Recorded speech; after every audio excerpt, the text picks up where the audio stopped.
এই যে অল্প বয়সে বাবা হয়ে যাওয়া ছেলেটা, কেমন আছেন? এই আপনি বিয়ে পাগলিটা না? হুম, এভাবে পাবলিক প্লেসে বিয়ে পাগলি বলছেন? কেন ভুল বলছি কিছু? একটা মিনিট। এই কি করতেছেন? দাঁড়ান ম্যারি মি? দাঁড়ান। আচ্ছা এইটা একটু ধরেন, দেখি হাতটা একটু। আরে এই যে হয়ে গেছে। আসলে না, আমি বিয়ে পাগলি না, পরিস্থিতির শিকার আমি। আমার ফ্রেন্ড সার্কেল সবাই বিয়ে করে ফেলছে, সবার বাচ্চা কাচ্চা আছে, কিন্তু আমার বিয়েটা হচ্ছে না। অনেকেই আমাকে দেখতে আসছিল, তখন আমি সবাইকে রিজেক্ট করছি, এখন আমি রিজেক্ট খাচ্ছি, আমার বিয়ে হচ্ছে না। আমি আপনাকে বিয়ে করতে চাই, দেনমোহর বেশি লাগবে না, মাত্র 10 টাকা দিলেই হবে।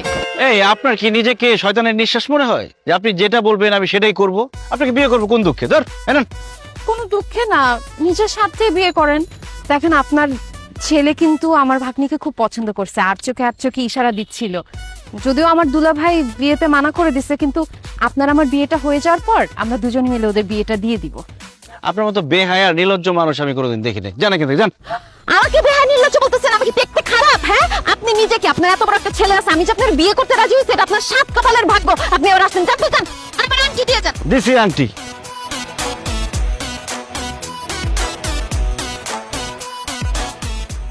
ওহো, কি করলাম আমি এটা? এক্সকিউজ মি, আপনি কি রাগ করেছেন? হ্যালো,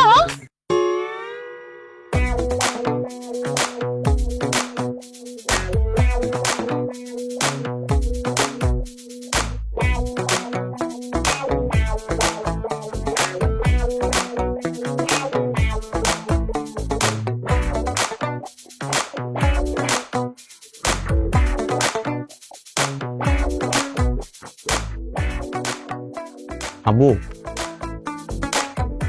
আব্বু, হ্যাঁ আব্বু, কি হয়েছে? এরকম চুপচাপ বসে আছো কেন? অন্যান্য সময় তো তোমার সাথে খাবার টেবিলে বসলে মনে হয় সংসদ ভবনে বসে আছি। রাজনীতি, অর্থনীতি এসব ছাড়া কোনো কথাই হয় না। আজকাল এরকম মিউট কেন? ভাবতেছি কি ভাবতেছো? ভাবতেছি তোর একটা মা থাকলে কত ভালো হতো। যেখানে তোর জন্য পাত্রী দেখতে যাই, সবাই জিজ্ঞেস করে পাত্রের মা কই, মা আসলো না কেন? কারো উত্তর দিতে পারি না। বুকের ভিতরে কষ্ট হয়, কি যে কষ্ট হয় এটা বলে বোঝানো যাবে না। এই খাবার টেবিলে বসে এরকম কান্নাকাটি করো না, দেখতে ভালো লাগে না। তোর একটা মা থাকলে কত ভালো হতো, তাই না? এরকম রুটি কলা এগুলা খাইতে আর ভাল লাগে না। সকাল সকাল গরম খাবার খাইতাম, দুপুরে গরম খাবার খাইতাম, রাত্রে গরম খাবার খাইতাম। আরে বাবারা সন্তানের সব অভাব পূরণ করতে পারে, কিন্তু মায়ের অভাব পূরণ করতে পারে না, কারণ মায়ের কোনো বিকল্প নাই।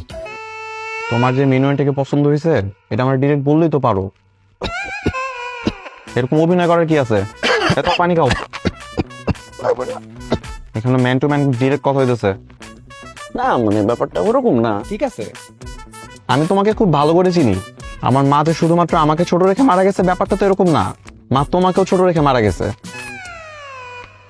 আমার মায়ের প্রতি তোমার ফিলিংস জন্মানোর আগে তো উনি তোমাকে ছেড়ে চলে গেছে। আর এমন একটা ভাব করতেছো যে আমার মাকে তুমি অনেক বেশি ভালোবাসতা। সেটাই তো, তোর মায়ের খুব বেশি দিন পাই নাই।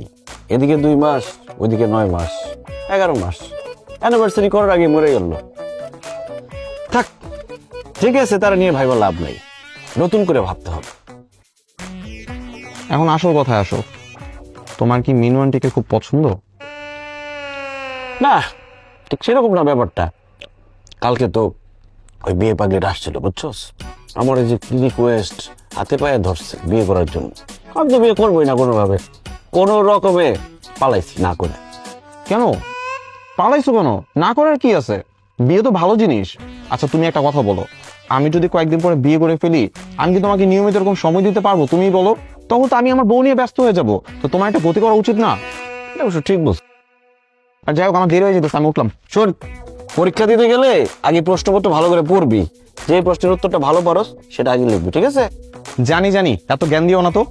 এই যে বাবার মতো ভাবছে নিতেছো, তোমার কি বাবা মানায়? ঠিক আছে, ভালো করে পরীক্ষা দিস।